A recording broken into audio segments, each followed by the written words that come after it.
Sweet land. Tear down the bridges, drain all the rivers, burn down the town hall. There are no winners. Reload the weapons, sharpen the scissors, cut off the fetters, pull all the triggers.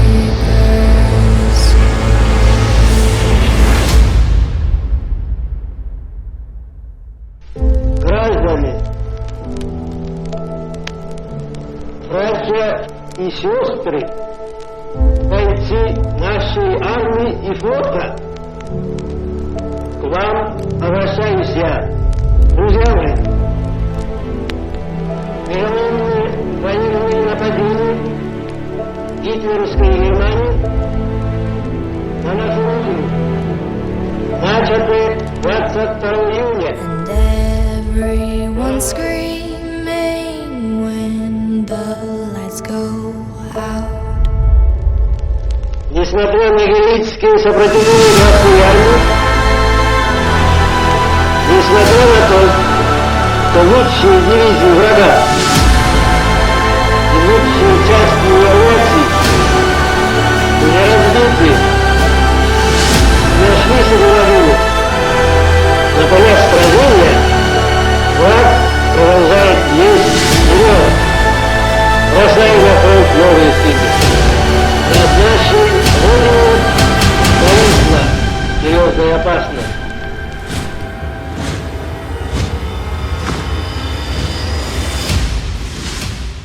Hey everyone, Joe here. Just doing an update for the SU-152 for the artillery group build. This is the 135th Trumpeter kit. We have it in our black primer with some light gray modeling just to give us some tonal variations once we get the green on. And you can see we've done lighter shades on the very tips of the wheels, but the recessed parts are still black. The barrel's just kind of hanging out in there, but it is dark on the bottom, some gray on top.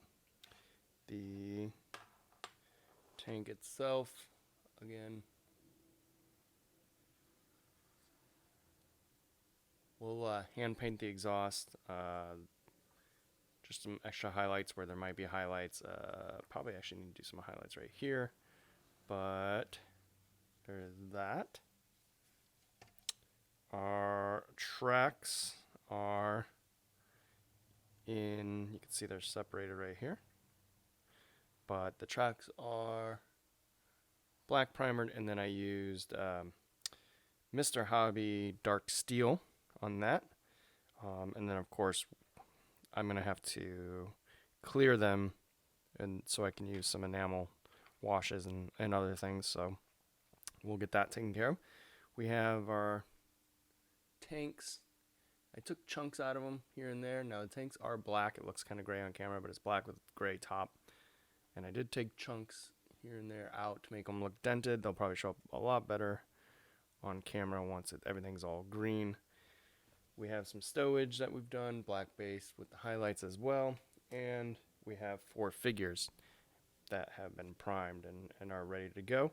We'll get those on camera later, but we're going to be, of course, hand painting those. But there will be 4 figures and stowage on this. It's going to be kind of a busy tank, so, a busy artillery piece. So that's what we got. I'm going to get this painted up, and then we will come right back. All right, we are back. We are out of the paint booth, and we've got it in our VMS green, the color we used. We were going to go with our AK real colors, but I've still got this Mr. Color late Russian green, late war Russian green. 136 is the number. Y'all are not going to be able to see that because of the lighting, but that's the color we got it in, and then we put the decals on, which I didn't want to do a lot of decals on this, so we've got our number on 5252, which was a real tank. And we used our stencils that we have and painted a little star on there, even though that didn't really have it, but I needed to have a red star. It has to be done. So then we went over the decals with the VMS satin again, satin clear. And now what we're going to do is start weathering it once it dries up here. Paint all the little things by hand, then we'll start weathering. You know, we got the tracks done, we got the road wheels done, we've got everything else. You can kind of see we've got some nice little, I don't know if you guys can see it on camera, but we got some nice tonal variations going on with it. Pretty happy about that. Maybe a little bit exaggerated, but that's okay because I'm kind of in that feeling of, you know, to exaggerate it a little bit on a model so it pops. But and then we got our figures still got to do. So we're moving along little by little. The barrel is in. We had to use 5-minute epoxy to get the barrel in because it is a metal barrel and wanted it to be secure in there. So that's all good. You can see our fenders are a little damaged and roughed up, which is good. That's what we wanted to do. So yeah, now we start weathering and putting the bits and bobs on and everything else. So we'll come back with another update. Until next time, I hope everyone's staying safe and take care.